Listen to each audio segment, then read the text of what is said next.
కొట్టుకున్నాడు కాంగ్రెస్. ప్రతిసారి అతనికి ఎదురు దెబ్బలే తీస్తానే ఉండేవాళ్ళు.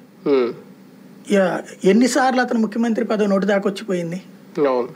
అయినా తట్టుకుని నిలబడతా జాగ్రత్తగా వచ్చాడు, ఎదిరించి నిలబడ్డాడు.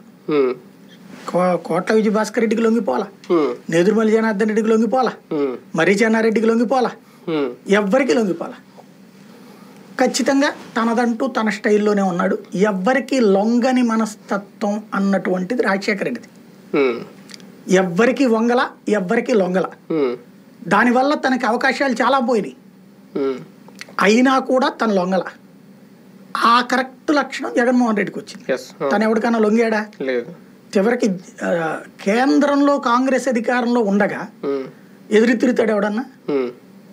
వాళ్ళు వద్దన్నప్పుడు సైలెంట్గా ఉండేసేసి వాళ్ళు ఇచ్చిన పదవి తీసుకుని నేదురుమల్లి జనార్దన్ రెడ్డి గారి అబ్బాయి, మర్రి చెన్నారెడ్డి గారి అబ్బాయి, లేకపోతే అతని పేరు కోట్ల విజయభాస్కర్ రెడ్డి గారి అబ్బాయి, ఇట్లాగే మిగిలేవాడుగా.